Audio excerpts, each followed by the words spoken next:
She was an independent young woman trying to make something of herself. She had a tough go of it at the start. She wanted to do better than the circumstances that she was brought into. And on her path to success, she met a more mature man who shared her ambitions. He says, I love you. I want to make a life with you. He filled that void that a man of her age couldn't give her. But their May-December romance is abruptly cut short. It had to be kind of shocking to find out from a social media post that your loved one is missing. Why weren't we told about this sooner? Did she fall prey to a troubled past? He mentions this male, goes by the name of Bear. They're goons, they're killers, they don't play. Or did a strange obsession lead to deadly consequences? He would watch her on his camera. She had no idea that he was living two lives. Something's in there, man. Oh, wow. Oh my God.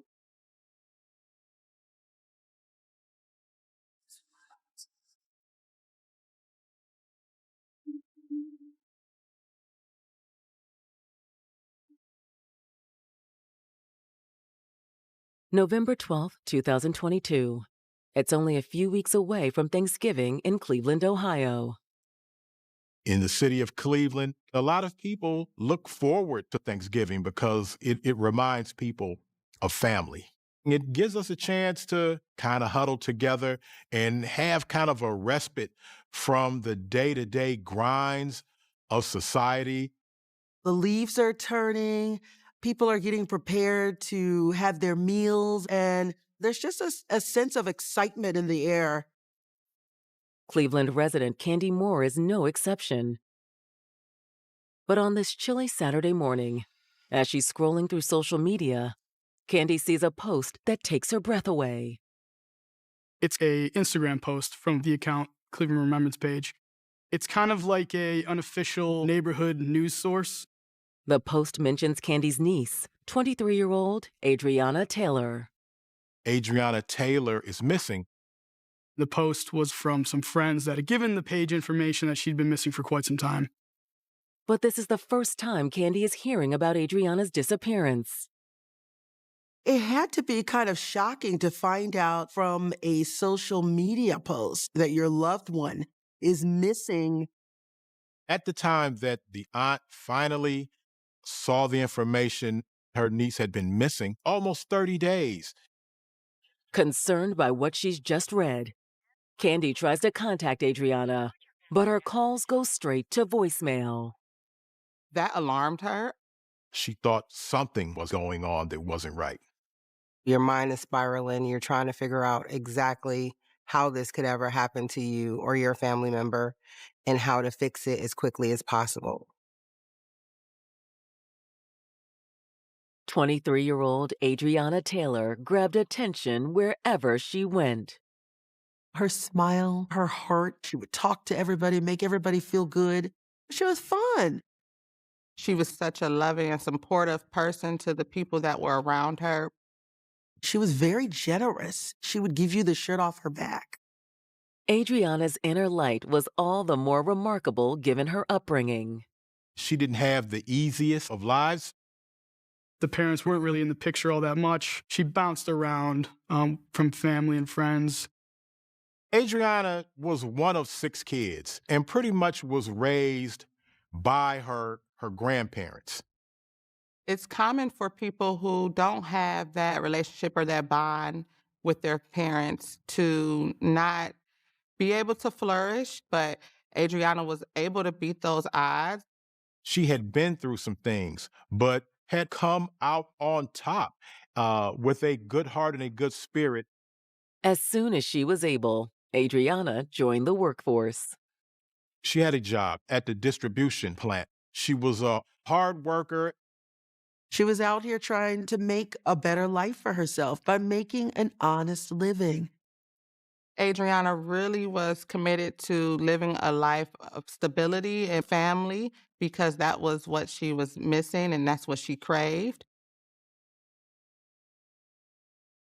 So when Adriana's coworker, 43-year-old Anthony Kennedy, began showing interest in her, She was intrigued. Hey, Adriana. Hey, How was your weekend? it was good. I just chilled. It was pretty nice. She wanted somebody who would protect her, somebody who would provide for her, somebody who would love her. Somebody like Anthony. Anthony was a nice guy, quiet, reserved. He wore glasses. He seemed responsible. He was actually her supervisor, but he was creative, he was intelligent, good with numbers, he was helpful. He showed Adriana that he was interested in her. He pursued her. So look, this may sound a little weird, but are you busy later? No, I was just gonna go home. Why? Would you like to go to dinner? I would love that. Anthony, on paper, checked the boxes, being loving, being financially secure. They had that chemistry and things just moved on from there. Before they knew it, Adriana and Anthony were building a life together. The relationship moved very quickly. They moved in, they fell in love. He says, I love you. I want to make a life with you. You can see why she would have thought this is the perfect guy. Adriana's life was becoming something that she had longed for. Having a secure relationship that was going to last. But now, just 2 weeks before the start of the holiday season, Adriana's aunt Candy Moore has come across an alarming social media post. The post says that Adriana's missing. She was concerned. She wanted answers about what had happened to Adriana. This is Adriana's aunt. Candy immediately reaches out to Adriana's friend, Michaela Knowles, who appears to have submitted the post to the Cleveland Remembrance page. Why didn't you contact us sooner? I don't know. I guess I just got nervous. I was blowing things out of proportion. But Michaela says the last time she talked to Adriana on October 8th, something definitely seemed off. While they were on the phone, she heard something disturbing. She said that she sounded a little scared. Is everything okay over there? Gunshots were heard in the background, and the phone disconnected. Adriana. That was her last interaction, and no one had heard from her since.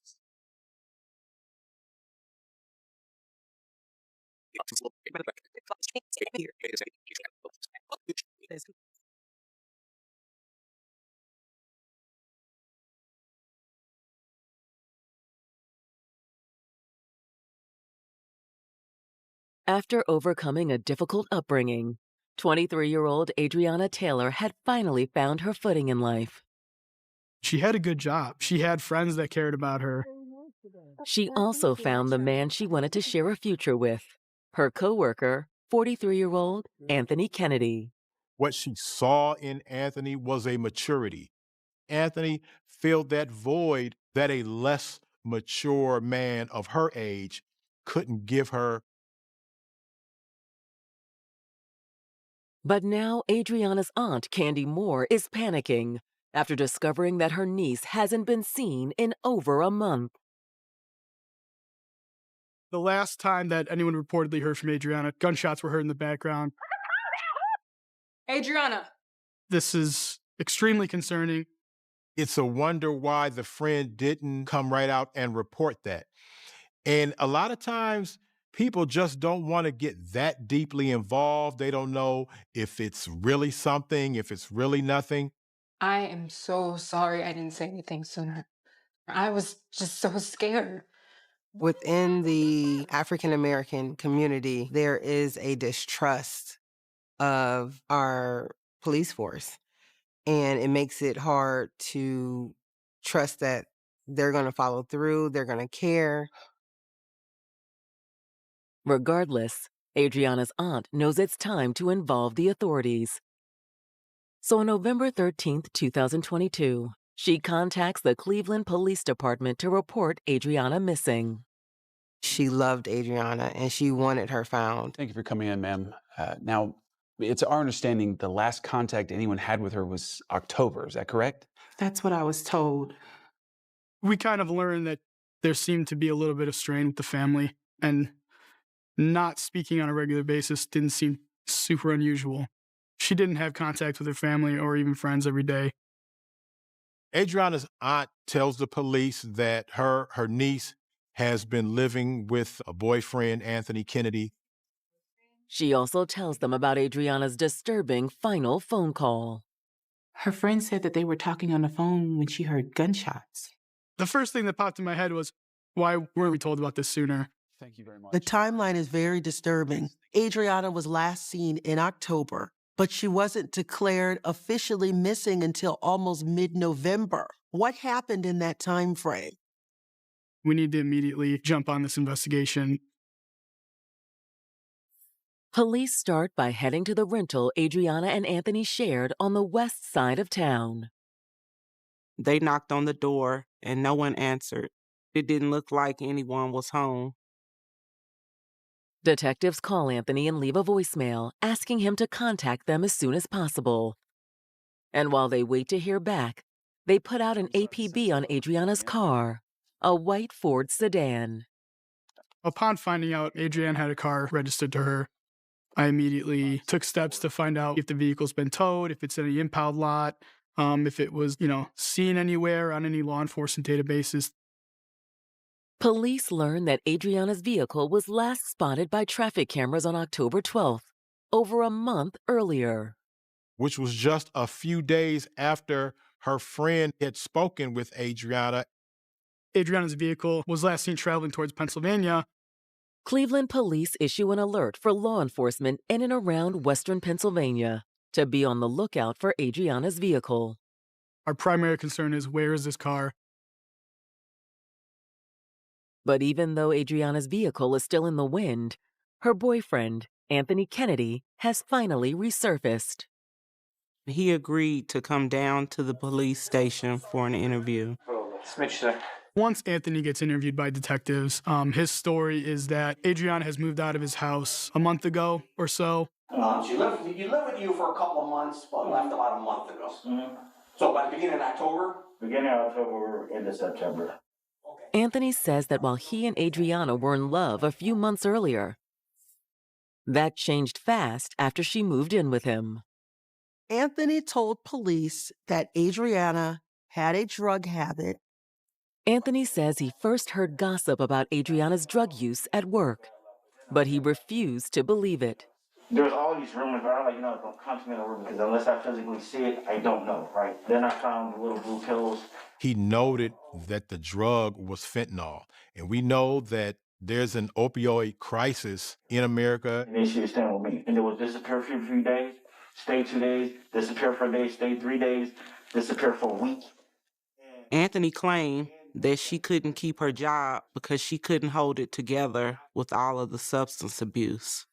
As her supervisor, Anthony says he was forced to fire her from her role at the distribution plant. And he soon put his foot down at home, too. I told her, I said, you can't be here no more. You gotta leave. You're causing too much problems. You're doing drugs. He ended the relationship. Anthony! He's kicked her out. And he says he hasn't talked to her since. I think I tried to call her. She didn't answer. It just went straight to voicemail. However, Anthony tells detectives he's heard whispers about what Adriana's been up to since their breakup. There's rumors around where, she's thinking what to do. Anthony told police that Adriana had gotten back with an ex-boyfriend. But Anthony's weary to give detectives the ex-boyfriend's name. I don't want to end up dead. No, I don't want to end up dead either. I have a name, but I don't. The reason for his anxiety soon becomes clear. Anthony told police that Adriana used to date somebody who was a known drug dealer. This wasn't some small-time street corner dealer. A big drug name. The type of man who could make a person disappear. This is a dangerous man we're talking about. They're goons. They're killers. They don't play.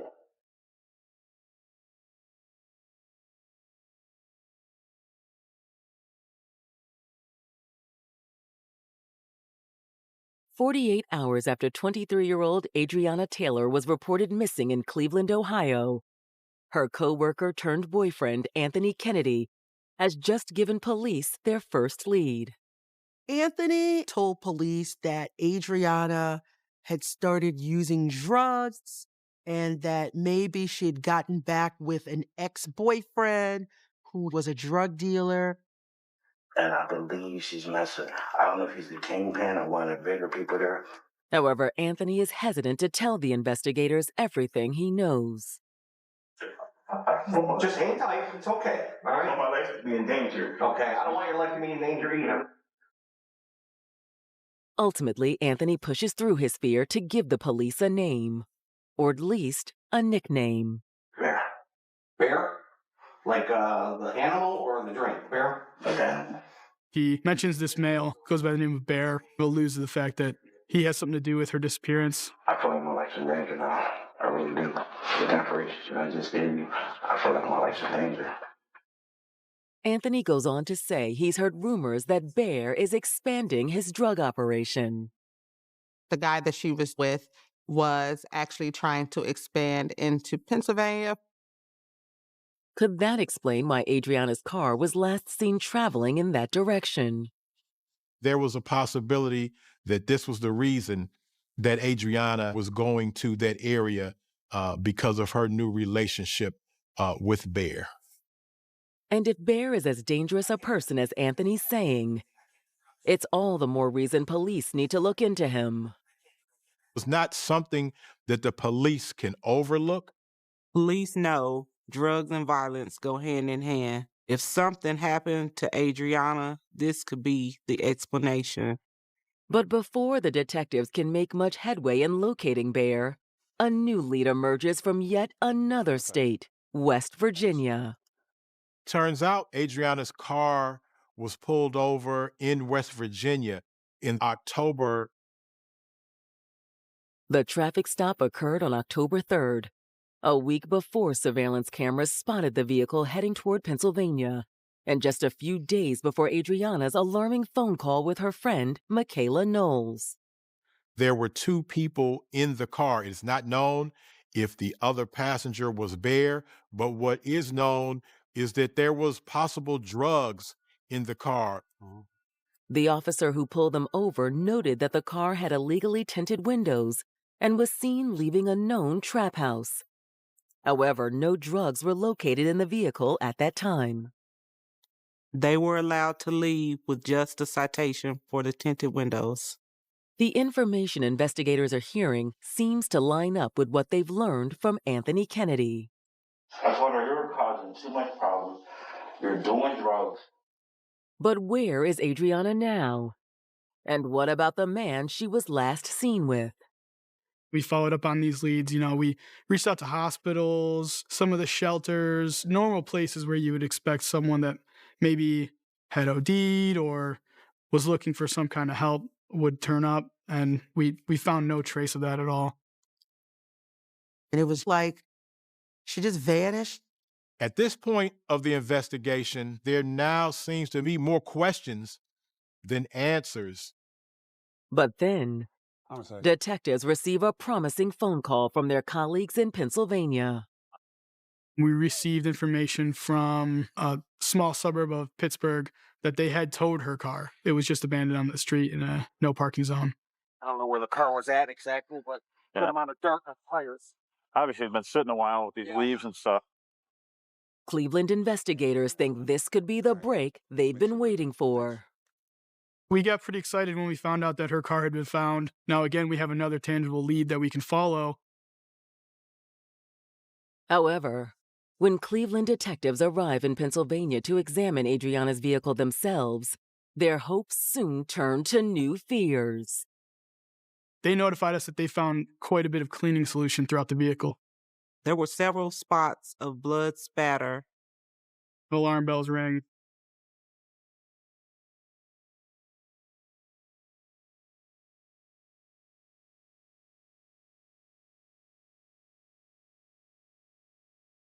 On November 16th, 4 days into the search for 23-year-old Adriana Taylor, Cleveland detectives have learned that Adriana's missing sedan has been located in Pittsburgh, Pennsylvania. Pittsburgh police let them know, hey, this car's been abandoned here for a little bit. I think you guys should come and look at it. We immediately made arrangements to travel to Pittsburgh, to the area where her vehicle was recovered. And when detectives arrive to examine the vehicle, they make a troubling discovery. We learned the car had been cleaned. Someone had scrubbed the vehicle from top to bottom. But that's not all. There were several spots of blood spatter on both the inside and outside of the vehicle, and the blood was a match for Adriana Taylor. It's evidence that points to a disturbing possibility. It seems like there's foul play. That kind of gave me more of an alarm bells, like something really might be wrong here. With this chilling new evidence in tow, detectives start making rounds with residents on the street where Adriana's abandoned vehicle was found. We were able to canvass the neighborhood. They quickly turn up a promising witness. And we're here because there was a car found in your alley. You're familiar with this. The man describes something suspicious he witnessed on the night of October 12th. I saw the car pull up. Okay. The guy got out of the car and he opened both back doors, took something out in a plastic bag and threw it in the dumpster that was back there. Then he checked the rest of the car around, didn't open the trunk, but he did check the rest of the car and then locked the doors and then walked that way. Walk that way. Okay. Yeah. We learned from witnesses on scene that someone dropped off the car, cleaned it, and threw away some cleaning supplies in a dumpster. Detectives search the dumpster for evidence, but they're out of luck. The dumpster had already been emptied several times since the incident occurred. It was frustrating to miss out on whatever that evidence might have been. Now more concerned than ever that Adriana's disappearance could involve foul play, investigators circle back to inform Adriana's Aunt Candy of what they've learned so far. Adriana's loved ones were still hopeful that she would be found alive, but it was becoming harder to hold on to those hopes by the day. It was devastating. You can't wrap your mind around it.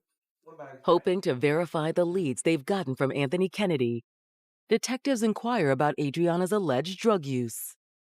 We did end up verifying that she was friends with some individuals that, did have a history of drug behavior. But the people who know Adriana best insist she wasn't a part of that. She didn't use drugs at all. Maybe some pot here and there, but that was it. Are you sure about that? Absolutely. We weren't really able to substantiate that she was ever into drugs. Detectives also inquire about the man known as Bear, who Anthony penned as Adriana's drug-dealing lover. Okay, what about a guy named Bear? Do you know him? Yeah, I knew him. He was a friend of hers. A boyfriend, right? No, just a friend. From what we were getting from everyone, Bear was like a brother to Adriana. Okay, do you know if he was dealing drugs? Bear? No way. Michaela laughed at the idea of Bear being involved in drug dealing. She said that's not the kind of guy that he was at all. Which forces the investigators to rethink everything they've been led to believe. Anthony told us Bear deals drugs, and he was kind of casting blame upon him. They're goons. They're killers. They don't play. Police are not sure what's going on, how truthful this is. It set off suspicions. Well, what's really going on here? With Michaela's help, police are finally able to track down Bear, who they identify as 25-year-old Jabari Williams. Were you in a romantic relationship with Adriana? Nah, nothing like that. I mean, we hung out sometimes. He was, in fact, Adriana's friend. It was just an amicable relationship between two adults. And according to Jabari, he hasn't seen Adriana in months. When was the last time you saw her? Probably July, maybe August. His phone records appear to support what he's telling the police.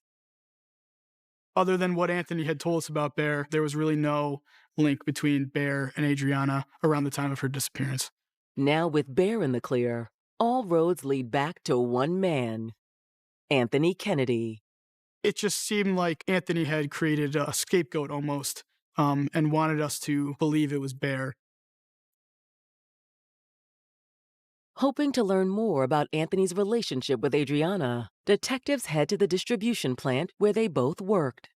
Once the police start to have these conversations with Adriana's coworkers, they start to make connections that Adriana and Anthony's relationship was not as pleasant as they thought it was.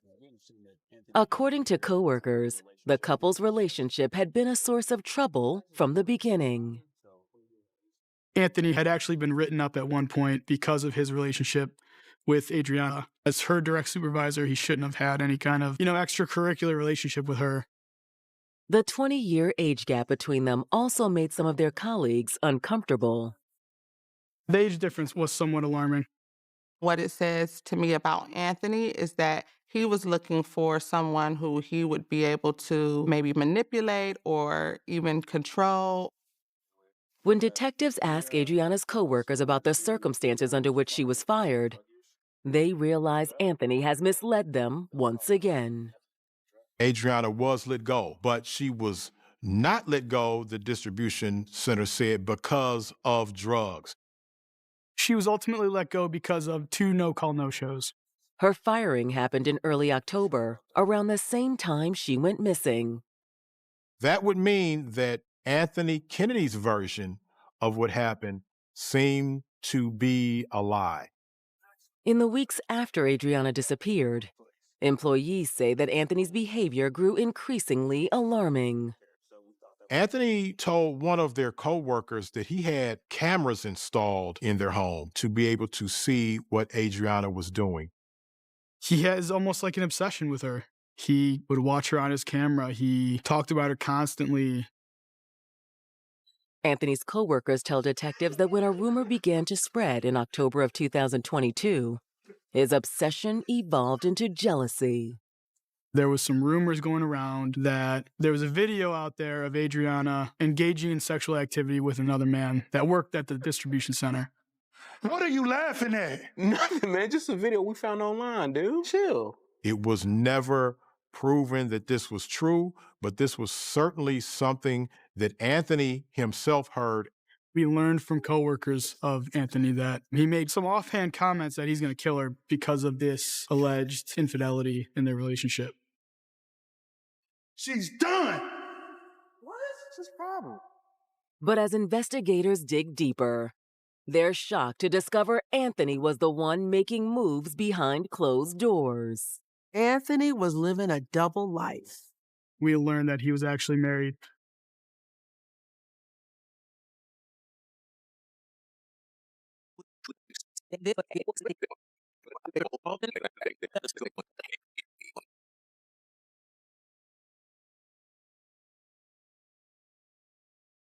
Detectives investigating the disappearance of 23-year-old Adriana Taylor have just unearthed alarming new information about her 43-year-old boyfriend, Anthony Kennedy. There was a rumor going around work that Anthony was jealous because he'd heard that Adriana had made a sex tape with someone else. She's done. What are you talking about? Anthony was heard to have said that he was going to kill her. It's really disturbing. It kind of makes you wonder, what is going through his head? And as investigators dig deeper into Anthony's past, they learn that they've only scratched the surface. Anthony was living a double life. He was legally married to somebody else, but here he was, pursuing this younger woman at work. When detectives contact Anthony's wife, Anastasia, she agrees to come into the station to speak with them. Anastasia was shocked to find out that Anthony had been living with a woman in his apartment for 4 months. I just can't believe this. I'm so sorry, ma'am. Anastasia tells detectives that she and Anthony were married in July of 2022, but even after exchanging vows, her husband insisted on keeping separate residences. he was telling her that he has this lease that he can't break, and he has to stay here until it's over with. When their leases were up, they were supposed to move in together. Anastasia's work as a traveling nurse meant the couple spent long periods of time apart.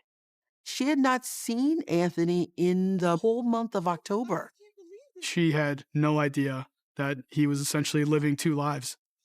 She was in complete disbelief. So he must have done a good job of keeping his two lives completely separate. As far as the investigators are concerned, they've heard everything they need to know about Anthony Kennedy. Now, they just need to find him. They move in for the arrest, but Anthony is on the run. However, investigators secure a warrant to search the rental he once shared with Adriana. Inside the apartment, it's packaged as if someone's moving. And we're immediately struck by the living room. The carpet had been ripped up. It was at that time that we all kind of got a sinking feeling and knew something bad had happened here. Investigators find more concerning evidence in Anthony's backyard. There's a giant burn mark in the rear of the driveway with what appears to be fabric within it. Anthony had burned something large back there. At this point, obviously, Anthony is suspect number one. And the next day, he finally shows up at the Cleveland Police Department, ready to talk. He wanted to kind of get this straightened out and take care of it. Investigators start asking questions. The carpeting being removed from the apartment. Why'd you do that? Because of bed bugs. Anthony also attributes the burn marks in his driveway to bed bugs. Where did you see the bed bugs at? I saw her on the couch because it bit me, and I see it all in the lining of the couch. So you cut the couch up? I cut the couch up and burned it. Our initial reaction was deception. Everything he said to us seemed to be deceptive. Short answers, kind of not making sense, talking in circles. But as much as police suspect Anthony's involvement in Adriana's disappearance, they lack the physical evidence to prove it. Things are still very circumstantial. There's actually not even a body. We, at this point, don't even know whether Adriana is dead or alive. So as the Thanksgiving holiday approaches, the prime suspect in Adriana's disappearance remains a free man. We've kind of come to a bit of a standstill on it. After the holidays, we're going to regroup, hit it hard again. But on the night of November 24th, a stunning discovery immediately reignites the investigation. Oh, shine that on there. That's a hand. Oh, wow. Oh, my God.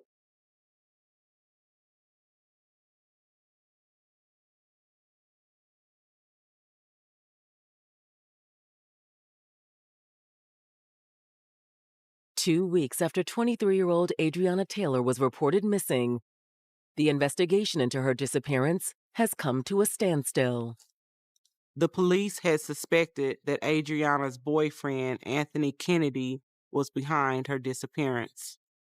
However, they didn't have enough evidence to prove it.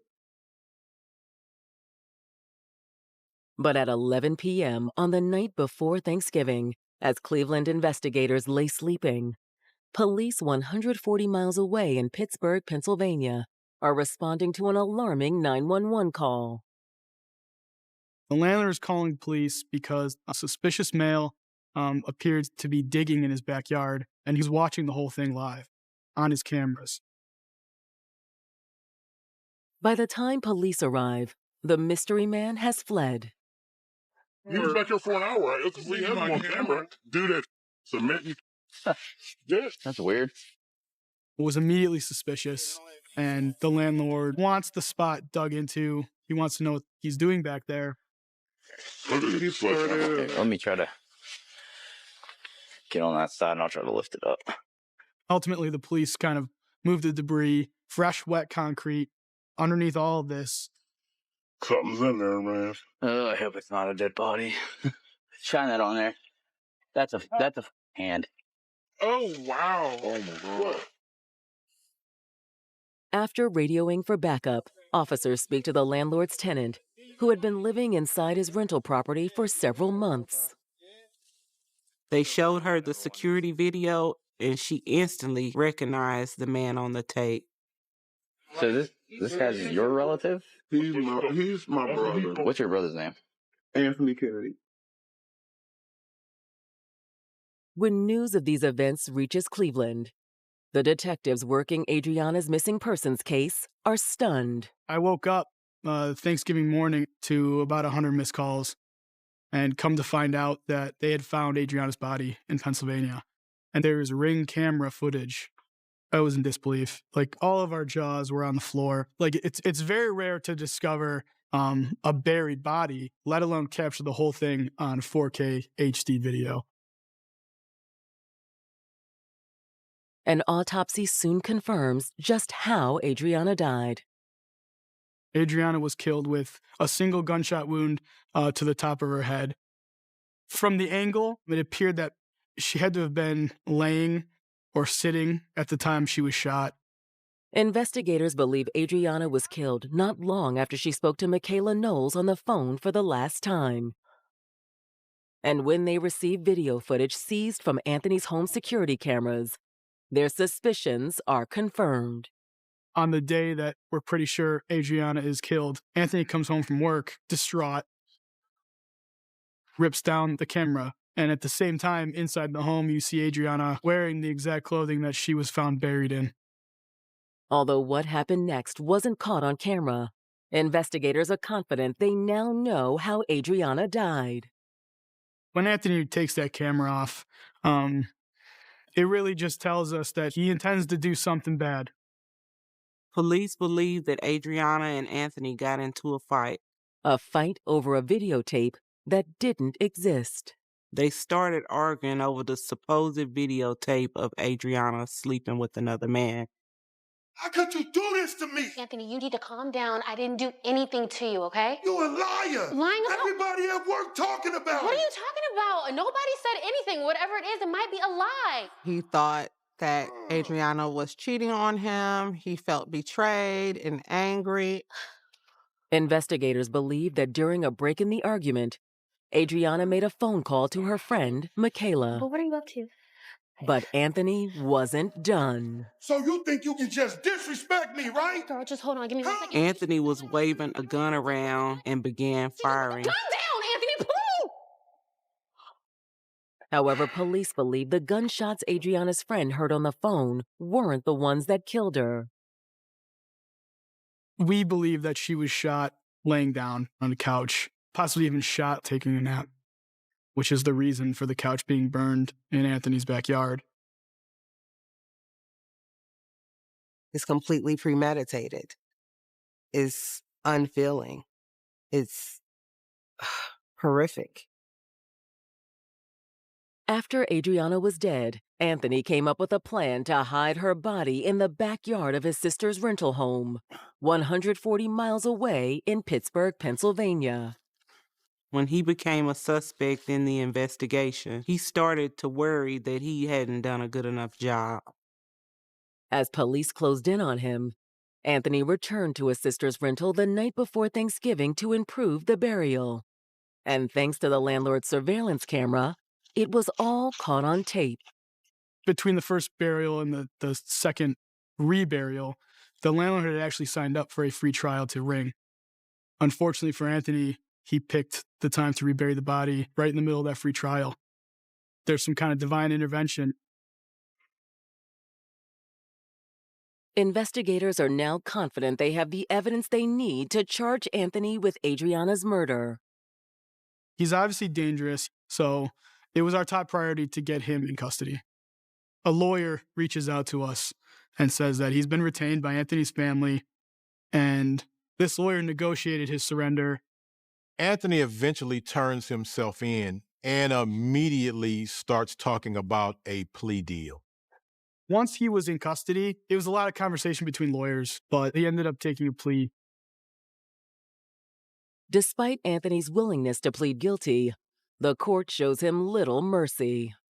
The judge sentenced Anthony to life in prison with the possibility of parole after 23 years. I think Anthony is where he belongs. Fueled by rage and jealousy, Anthony Kennedy committed an act of unthinkable violence. It seems like Anthony really wanted to have it all. He wanted to be able to live his life in ways that he wanted to, while also controlling how other people live their lives. And in his pursuit of power and control, he destroyed the life of a young woman whose future was full of promise. She wanted to make something of herself. She was on her way. This is a cautionary tale for everyone, especially young women. Be careful of who you select as your partner and do your due diligence. At the end of the day, it could save your life. The figure caused Timothy to break down. He confessed that when Tanisha had tried to leave, he had flown into a jealous rage and strangled her to death. Timothy Claimed that he had subsequently placed her body in a dumpster at the rear of the apartment complex. Quannell immediately contacted investigator Sidney Miller. On Wednesday, March 21st, 2007, at approximately 5:30 in the afternoon, the investigators, accompanied by Quannell X and Timothy Shepard, drove to the apartment complex. But when they peered inside the designated dumpster, it was completely empty. The Waste Management Services had emptied the container recently, meaning Tanisha's remains were likely lost within a massive municipal landfill. A search of the facility would cost upwards of $500,000. And after consulting with the sheriff, Tanisha's family made the agonizing decision to spare the county the expense, accepting that her physical form might never be recovered in its entirety. Following his arrest, Timothy Shepard invoked his right to legal counsel and refused to speak further. To secure a conviction without a body, the prosecution required scientific evidence. Crime scene investigators returned to Timothy's apartment with advanced forensic tools, conducting a meticulous search for microscopic traces of the crime. Their diligence was rewarded with a series of horrifying discoveries. Within the kitchen garbage disposal, forensic specialists recovered fragments of human tooth enamel, which DNA analysis subsequently matched to Tanisha. Near the outdoor patio where the grills had been placed, investigators located charred bone fragments. While the heat had degraded the bone structure too severely for a definitive genetic profile, the presence of these remains combined with the tooth enamel in the garbage disposal, the intense chemical cleaning, and the neighbor testimonies allowed investigators to reconstruct a terrifying sequence of events. Timothy had not merely killed Tanisha, he had dismembered and incinerated her body in his smoker to completely erase the evidence of his crime. On September 29, 2008, the trial of the state of Texas versus Timothy Shepard commenced.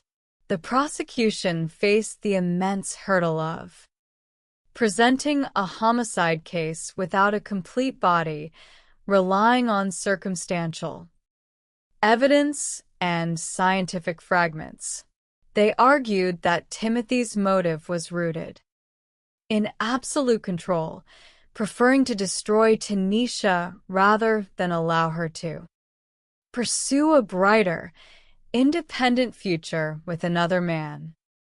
The defense argued that the state's case was based on theory and lacked definitive physical proof of a murder. However, the prosecution presented powerful testimonies, including that of Quannell X, who recounted Timothy's confession. The most shocking testimony came from the defendant's own cousin, Nicholas Shepard. Nicholas revealed to the court that Timothy had previously made chilling statements, asserting that if Tanisha ever attempted to leave him, he would cut her up and boil her. The jury deliberated for 24 hours before returning a verdict of guilty. During the sentencing phase, Timothy Shepard chose to take the stand in his own defense, attempting to mitigate his punishment by claiming the death was an accident. He alleged that Tanisha had attacked him with a knife during their argument and that he had grabbed her neck in self-defense, subsequently blacking out. However, when the prosecution confronted him about his actions after her death, Timothy coldly corrected the prosecutor, stating that he had not used a standard barbecue pit, but had instead placed her remains inside a smoker. This profound lack of empathy and the grotesque nature of the cover-up sealed his fate. The jury rejected his claims of self-defense and sentenced Timothy Shepard to 99 years in the Texas Department of Criminal Justice. While the sentence ensured that Timothy would never again pose a threat to society, it could not restore the brilliant future of Tanisha Stewart, whose promising life was tragically cut short by the ultimate expression of possessive control. Part 2. The Shadow of the Pulpit. In the city of Raleigh, North Carolina, another young life of immense promise was unfolding. Latrice Curtis was a 21-year-old business administration student at North Carolina Central University. She was the only girl in a family of protective brothers, cherished by her parents and admired for her vibrant personality, her intelligence, and her warm, approachable nature. In her first semester of college, she had met Darren Curtis, a respectful and mature accounting student who had previously served in the National Guard. The two fell deeply in love, and within a year, they were married. By January of 2008, Latrice and Darren had been married for 9 months, living in a cozy apartment and working hard toward their academic and professional goals.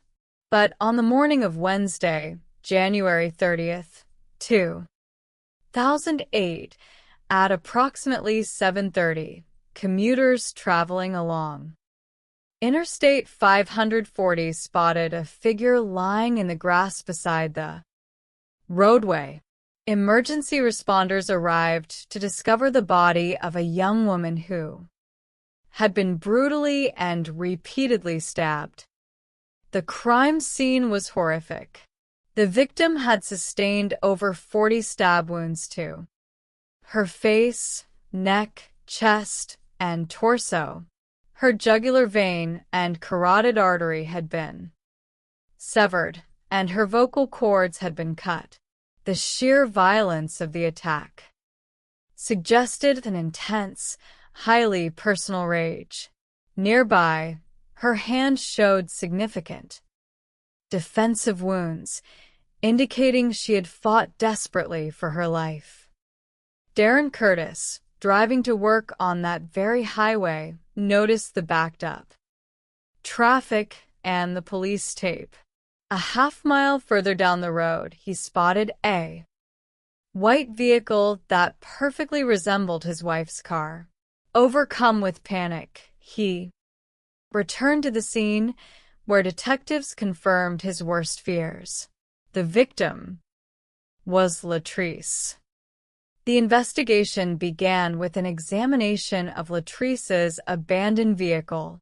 The interior showed clear signs of a violent struggle with a broken center console and blood on the driver's side door.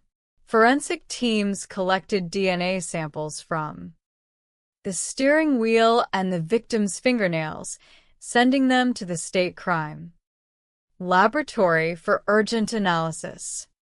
Detectives initially questioned Darren Curtis, examining his hands and arms for any signs of physical conflict, finding no injuries, and discovering no evidence of a struggle within their apartment or Darren's vehicle.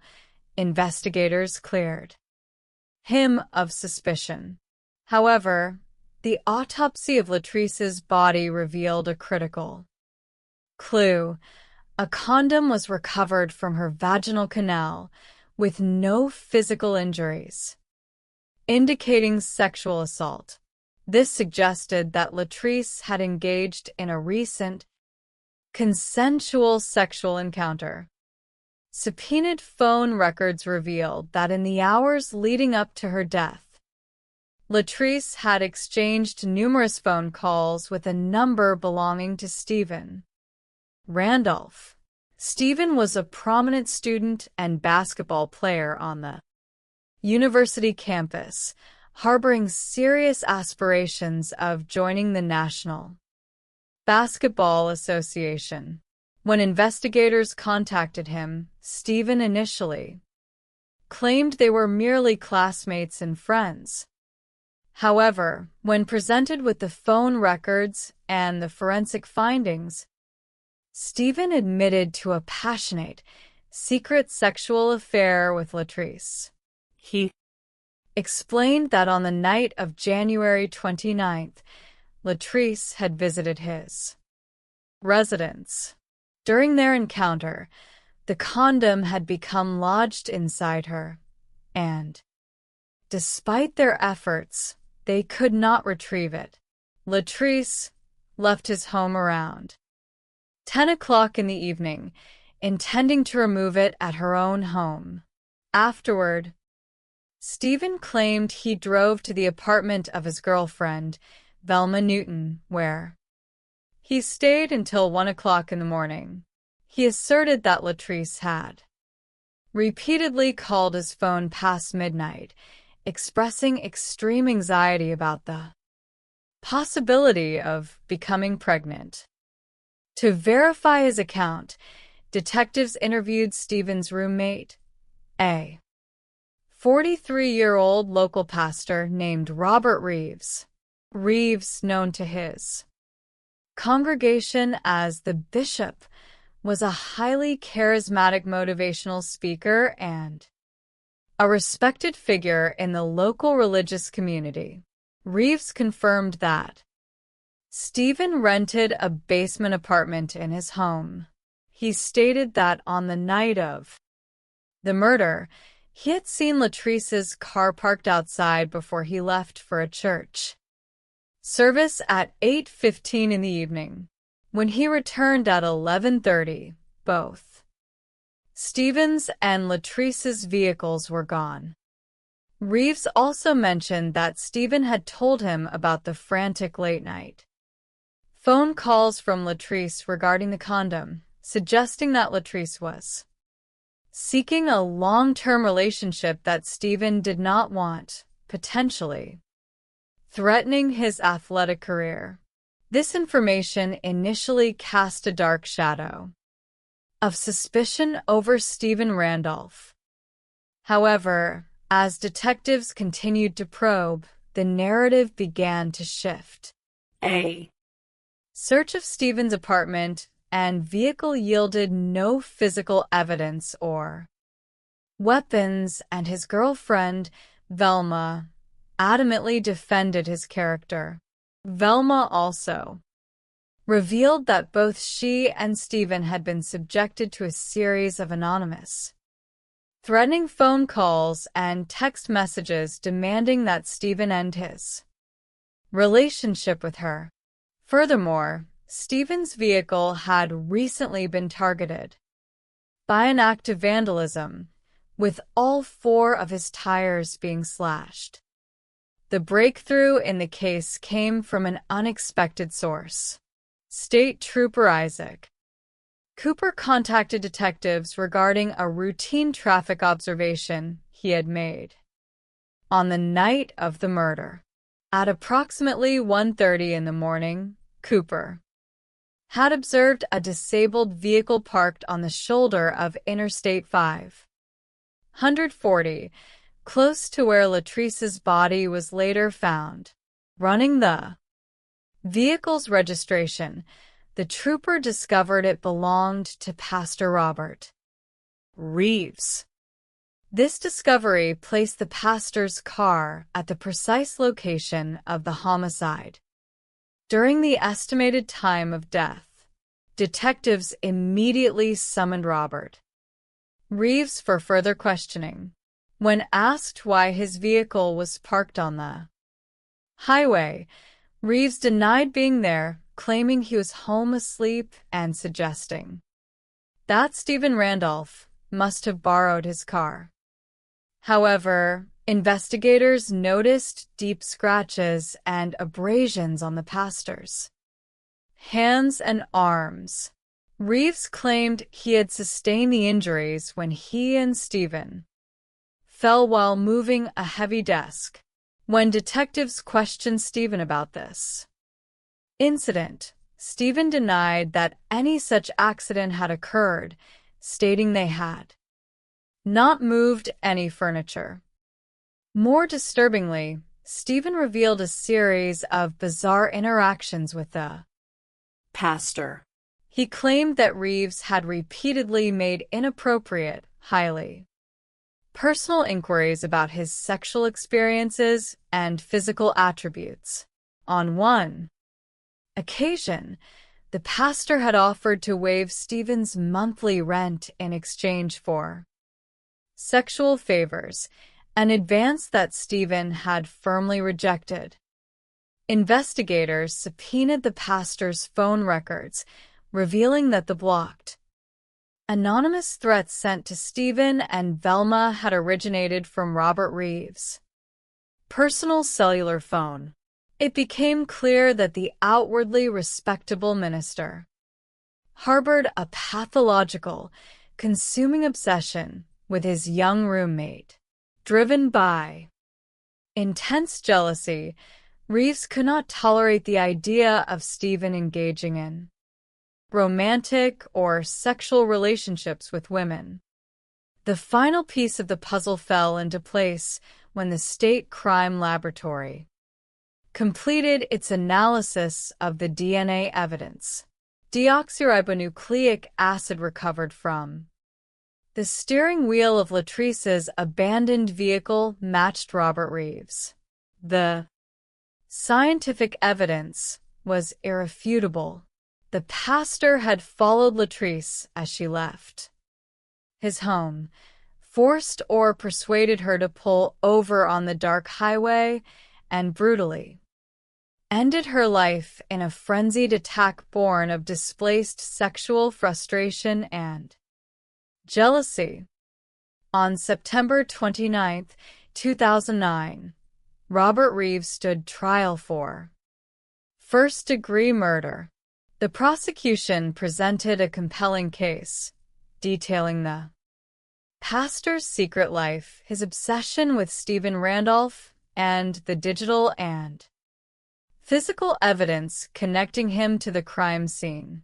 The defense attempted to deflect guilt back onto Stephen, pointing out that Stephen's DNA was recovered from under Latrice's fingernails. However, the prosecution successfully demonstrated that this genetic material was the natural result of their consensual encounter earlier that evening, whereas the pastor's DNA in her car and his physical injuries could not be innocently explained.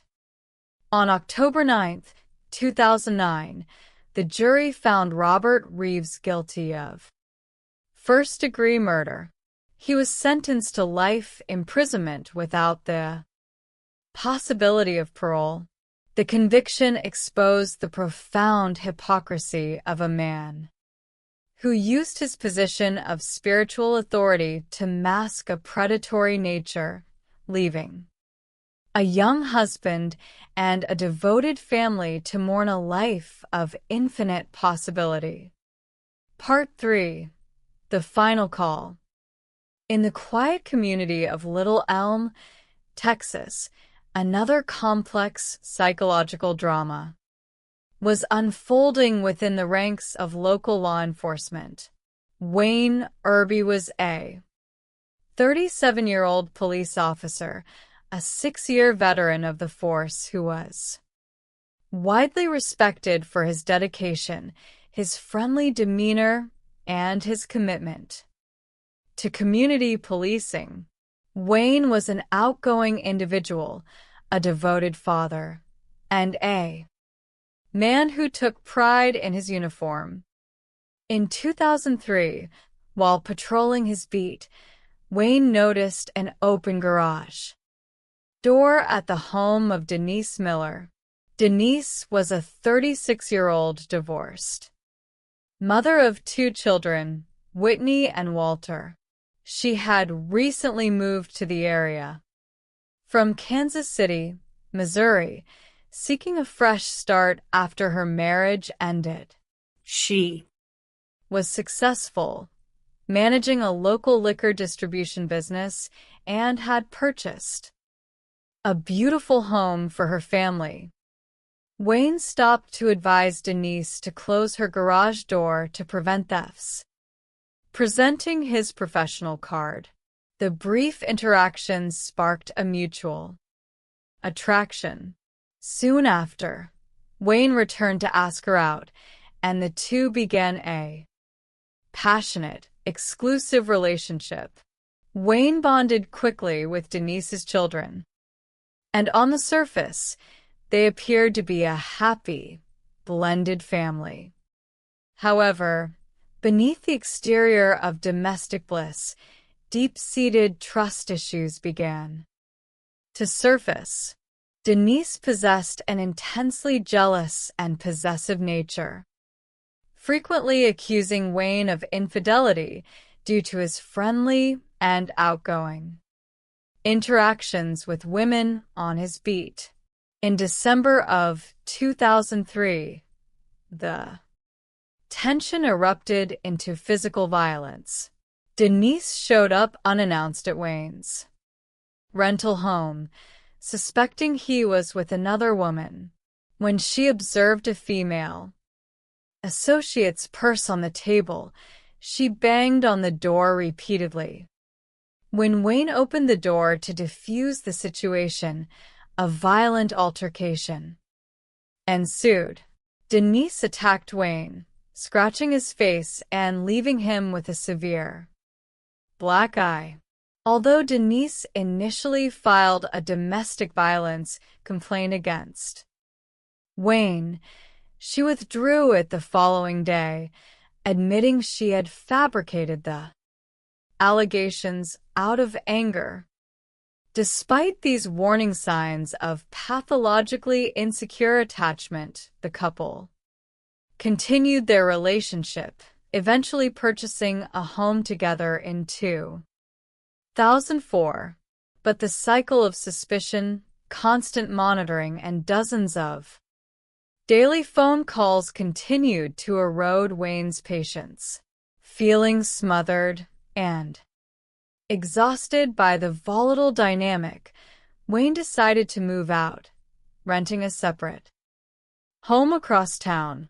When Denise lost her job in November of 2004, Wayne's compassionate nature led him to attempt a reconciliation to ensure her family's financial stability, but his decision was short-lived.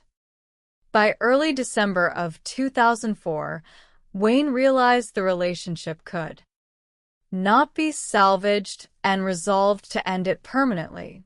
On the morning of Friday, December 10th, 2004, Wayne failed to report for his scheduled 6 o'clock shift. This was entirely uncharacteristic of the dedicated officer, immediately raising alarms among his colleagues. His partner, Jerry Walker, and fellow officer, James Wynn, conducted a welfare check at Wayne's rental home. Upon entering the residence, they discovered Wayne's cellular phone and personal belongings in the kitchen. Moving down the hallway, Officer Wynn discovered Wayne Irby lying face down on the floor, deceased from a single gunshot wound to the back of his head. There were no signs of a struggle or forced entry, suggesting Wayne had been caught entirely off guard by someone he trusted. As investigators from the Denton County Sheriff's Office and the Texas Rangers took control of the scene, they discovered that Wayne's .40 caliber service weapon was missing from his duty belt. Furthermore, Denise Miller and her vehicle were nowhere to be found, and her children reported they had not seen their mother since the previous evening. At Denise's home, detectives discovered a highly disturbing handwritten note in the master bedroom, which indicated she was contemplating ending her life.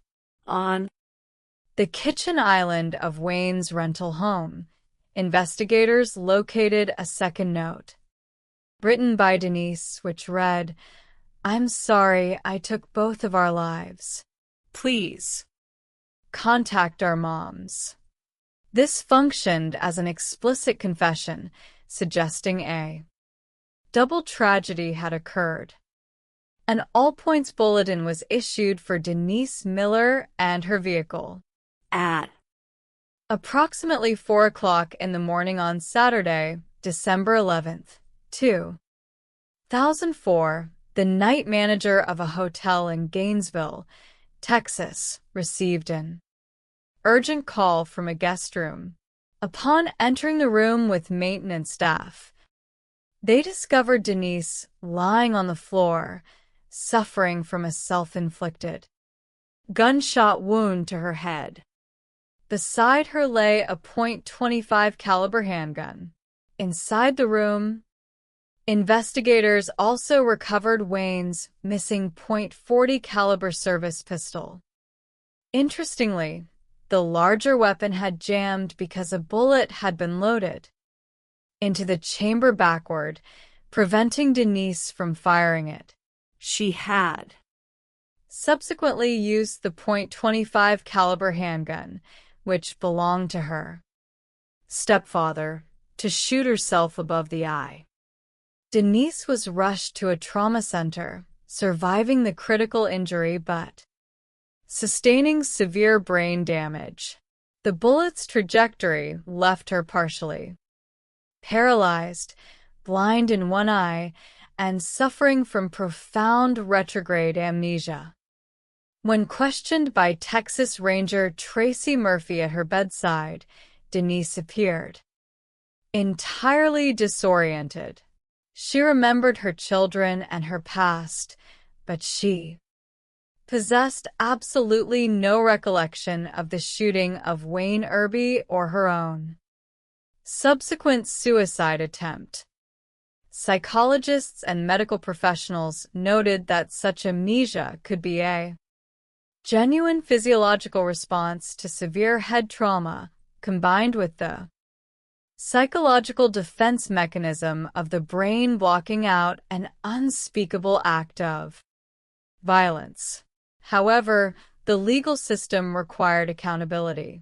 Following months of intensive rehabilitation, Denise was declared competent to stand trial. On July 10th, 2006, the trial of the state of Texas versus Denise Miller began. Denise appeared in the courtroom in a wheelchair, frail and visibly disabled, a sight that elicited sympathy from some observers.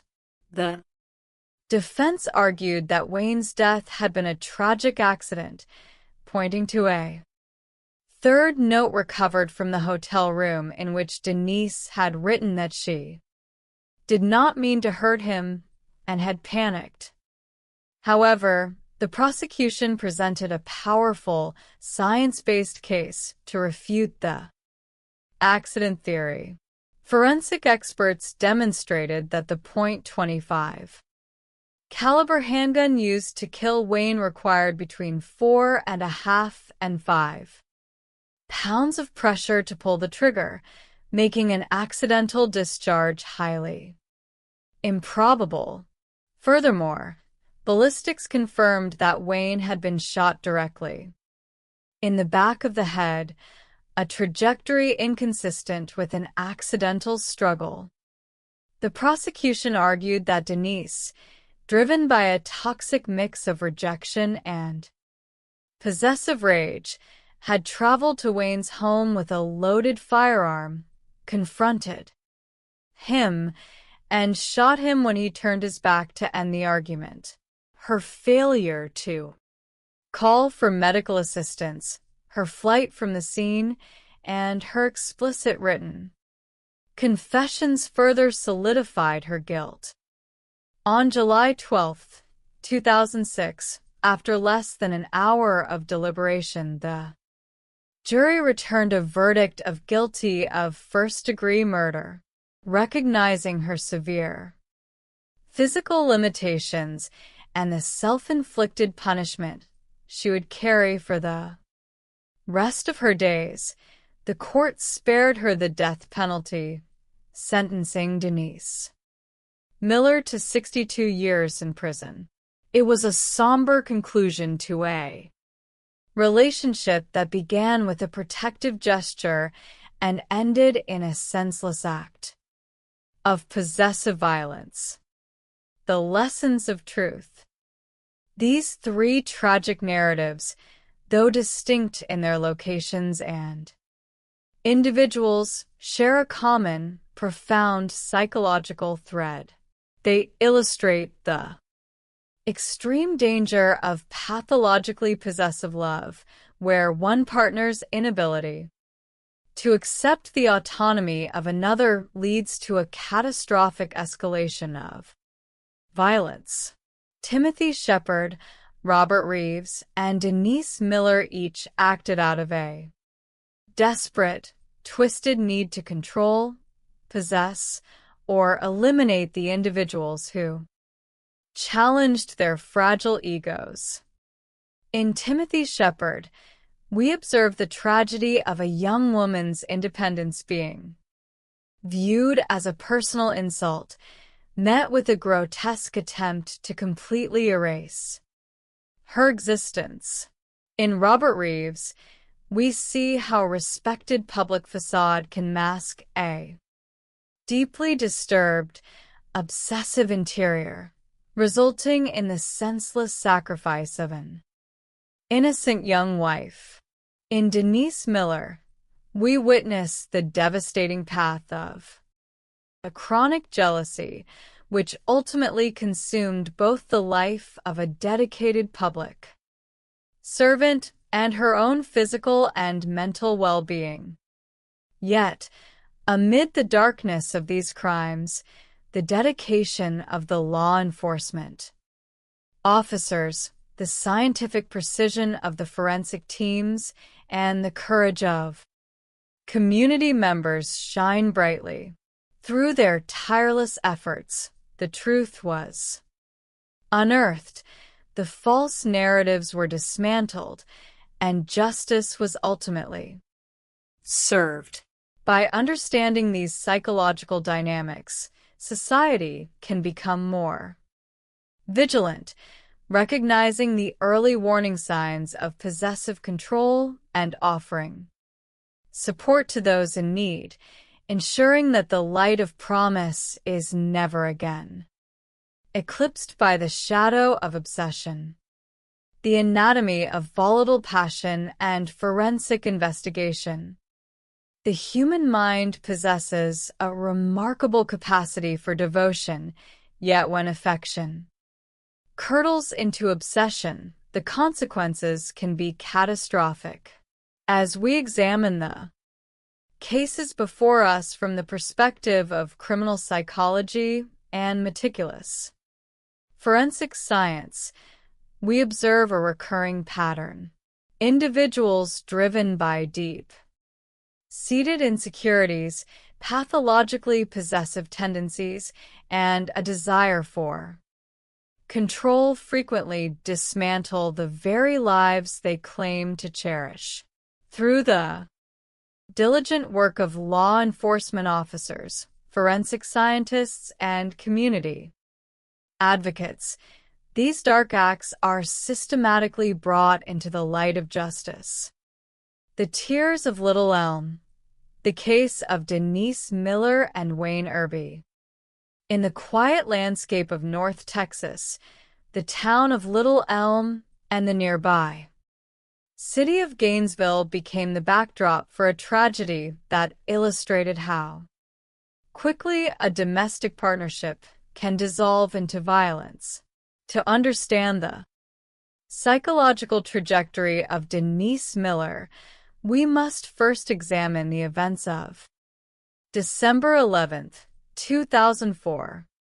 On that tranquil evening, which extended into the early morning hours of the next day, the silence of a local hotel in Gainesville was shattered. At approximately past 4 o'clock in the morning, a night manager received an alarming telephone call from a guest room. The voice on the other end was slurred, disoriented, and clearly in distress. Seeking to ensure the safety of the guest, the manager walked down the corridor to room 147. Upon knocking and receiving no coherent response, the manager discovered the deadbolt was engaged from the inside. Recognizing the urgency of the situation, he summoned the maintenance worker, who used tools to force the door open. Inside the darkened room, the two men made a distressing discovery. Lying on the floor in a crumpled, almost fetal position was a woman, later identified as Denise Miller. The room was in complete disarray. She was bleeding from a single gunshot wound to her head, located just above her eye. Lying on the carpet beside her was a .25 caliber semi-automatic handgun. The manager immediately contacted emergency dispatchers by dialing 911. Within minutes, police officers and emergency medical technicians arrived at the scene. The atmosphere was chaotic as first responders worked rapidly to stabilize the woman and transport her to a nearby trauma center. At the hotel room, investigators began documenting the physical evidence. They noted the presence of alcohol and over-the-counter sleeping medication. Initially, detectives faced two possibilities. Either this was an attempted self-inflicted death, or an assailant had fled the room prior to the arrival of hotel staff. The investigation took a dramatic turn when police linked the identity of Denise Miller to a missing persons report filed 24 hours earlier in the nearby jurisdiction of Little Elm. Not only was Denise missing, but her boyfriend, a 37-year-old police officer named Wayne Irby, had also failed to report for his 6 o'clock morning shift on December 10th, 2004.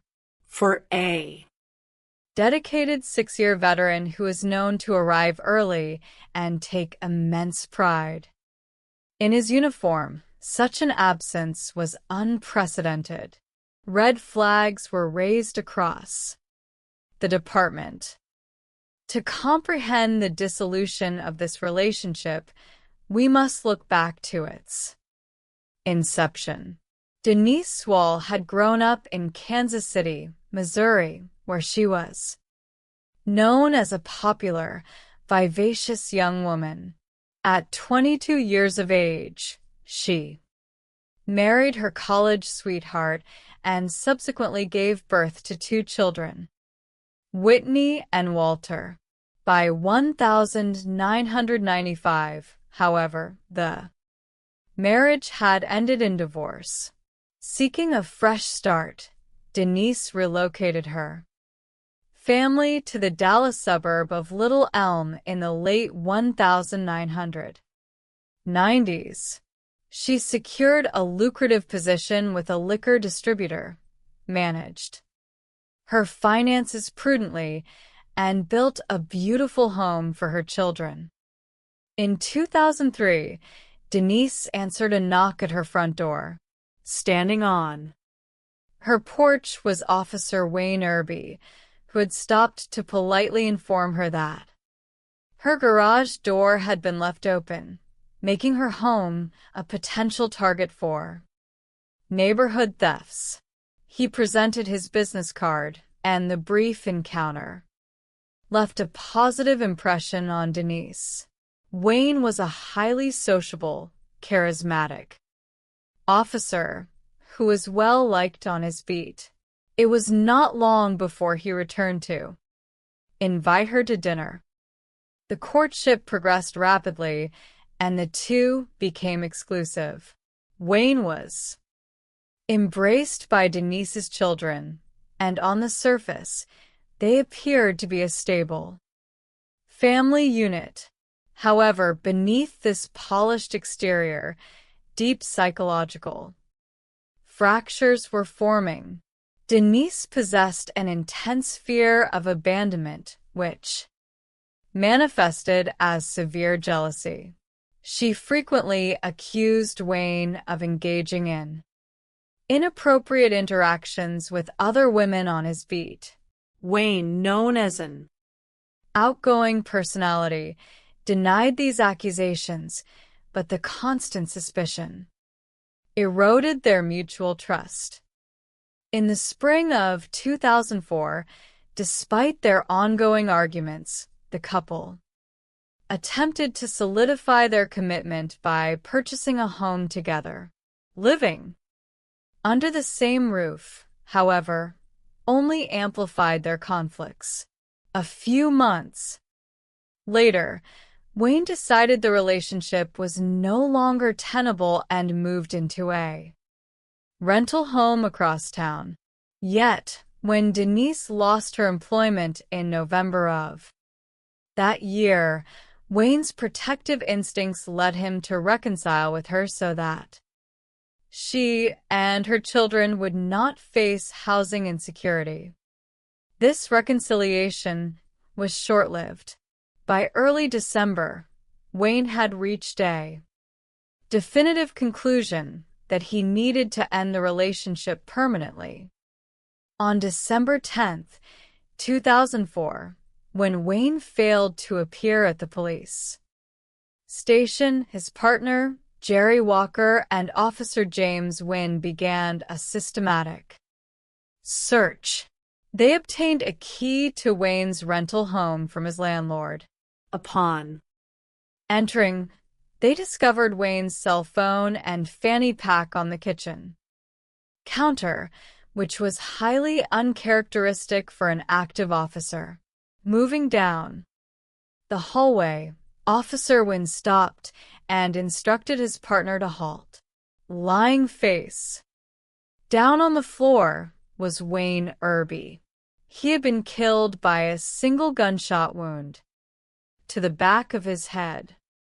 The nature of the wound indicated that Wayne had been ambushed and shot from behind, suggesting he never saw his attacker, because his duty belt was found hanging in his closet with an empty holster.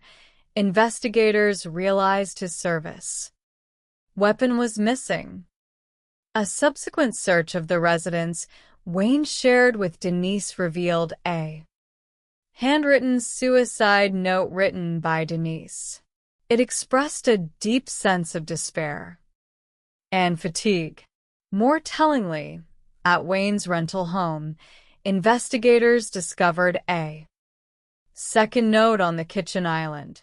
This note, written in Denise's handwriting, contained a direct confession. "I am sorry I took both of our lives. Please contact our mothers." With this evidence, the search for Denise became a critical priority. When she was located in the Gainesville hotel room with a gunshot wound to her head, investigators also discovered Wayne's missing .40 caliber service weapon. Examination of the weapon revealed that Denise had attempted to load the ammunition backward, causing the firearm to jam. Consequently, she had turned to her stepfather's .25 caliber handgun to attempt to end her life. In the hotel room, detectives discovered a third, more extensive note. In this document, Denise claimed that the shooting of Wayne had been an accident and that she had panicked and fled the scene. Texas Ranger Tracy Murphy conducted an interview with Denise at her hospital bedside. Due to the severe trauma to her brain, Denise was disoriented and claimed to have no memory of the events of that fateful night. Her cognitive and motor skills were severely compromised. She was left partially paralyzed and blind in one eye. While some investigators questioned whether this amnesia was a convenient defense strategy, medical professionals confirmed that the physical damage to her frontal lobe could indeed cause significant memory loss. Nevertheless, the legal system must rely on physical evidence and objective facts rather than subjective memory. On January 18, 2005, Denise Miller was charged with first-degree murder, following 18 months of physical rehabilitation. She was deemed competent to stand trial. The trial commenced on July 10, 2006, at the Denton County Courthouse. The prosecution urged the jury not to let Denise's frail appearance in a wheelchair distract them from the gravity of her actions. They presented the three notes as clear evidence of premeditation and confession. To counter the defense's argument that the shooting was an accident, prosecutors introduced forensic testimony from the state crime laboratory. Testing on the .25 caliber handgun revealed that the trigger required 4.5 to 5 pounds of pressure to discharge, directly contradicting the theory of an accidental misfire. Furthermore, the prosecution noted that if the shooting had been accidental, a reasonable person would have immediately summoned medical assistance rather than writing confession notes, stealing the victim's service weapon, and fleeing the scene. After less than 1 hour of deliberation, the jury returned a verdict of guilty. On July 12, 2006, Denise Miller was sentenced to 62 years in prison. This case serves as a sober reminder of how pathological jealousy can consume an individual, leading them to destroy the life of the person they claim to love, while ultimately dismantling their own. The Smoke of Betrayal, the case of Tanisha Stewart and Timothy Shepard. The city of Houston, Texas, was the setting for another profound study in criminal psychology and forensic determination. In March of 2007, the disappearance of a promising young college student exposed the horrific lengths to which an obsessive partner will go when denied control. Tanisha Stewart was a 19-year-old freshman at Texas Agricultural and Mechanical University. Raised in a challenging neighborhood of Houston, Tanisha was one of 6 children and had lost her father at an early age. Despite these hardships, she excelled academically, possessed an infectious personality, and earned a prestigious scholarship to further her education. In May of 2005, while employed at a local pizza establishment, 17-year-old Tanisha met Timothy Shepard, who was 25 years of age. Despite the 8-year age difference, Timothy pursued Tanisha persistently. Eventually, she agreed to date him, and the relationship grew serious. Timothy made concerted efforts to ingratiate himself with Tanisha's family, helping with household tasks and electronics. They came to regard him as a member of the family. The dynamic shifted when Tanisha relocated to the university campus, situated approximately 2 hours away from Houston. Surrounded by new peers and intellectual challenges, Tanisha began to develop a strong sense of independence. Recognizing this shift, Timothy grew increasingly possessive. Although he briefly terminated the relationship to pursue a former girlfriend, he quickly regretted the decision and sought a reconciliation. Tanisha agreed to continue dating him, but her focus had clearly broadened. During her spring break in March of 2007, Tanisha returned to Houston. While she spent some time with Timothy, she also made plans to socialize with her friends, including attending a concert featuring the musical artist Beyoncé. On Sunday, March 18, 2007, Tanisha's sister, Gayla Taylor, received a call from their mother, who explained that Tanisha had failed to appear for the concert and had not answered her telephone for several days. Recognizing that Tanisha was highly responsible and kept in regular contact, the family filed a missing persons report on Monday, March 19th. Investigators immediately contacted Timothy Shepard, as he was among the last individuals to have seen her. During his initial interview, Timothy was cooperative. He explained that he had picked Tanisha up early on Thursday morning. While in his vehicle, Tanisha received a telephone call from a male college friend named Mark Marks. This call sparked an argument. Timothy admitted to confronting Tanisha about the call once. They arrived at his apartment, but claimed they agreed to sleep and discuss the matter later. The following morning, when he pressed her for details, Tanisha reportedly grew frustrated, refused to discuss her personal life, and walked out of the apartment. Timothy claimed he had not seen her since. Timothy voluntarily granted investigators permission to search his apartment.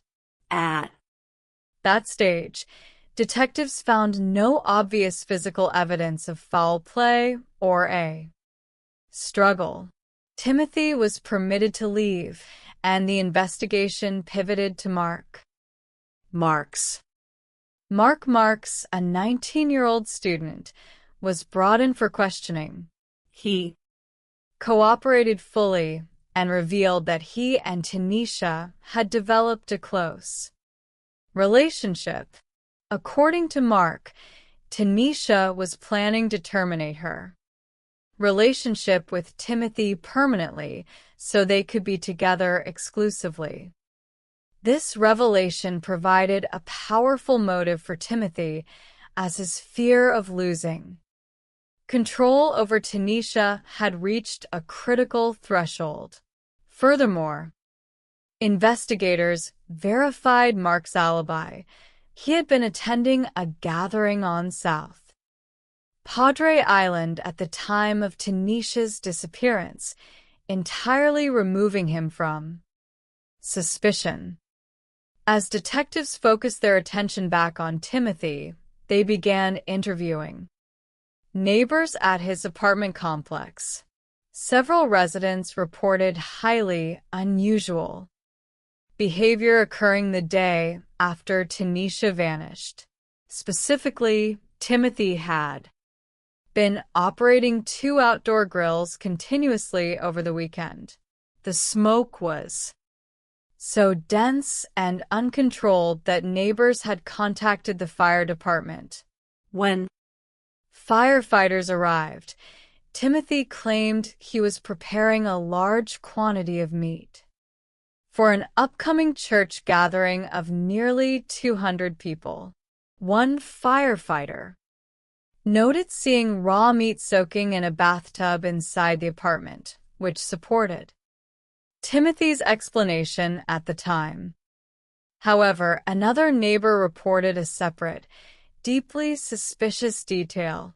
She had witnessed Timothy pouring an extraordinary amount of bleach onto his patio, so potent that the chemical fumes irritated her eyes. Sensing that Timothy was hiding a dark truth, Tanisha's sister contacted a prominent community activist, Quan Nellex, for assistance.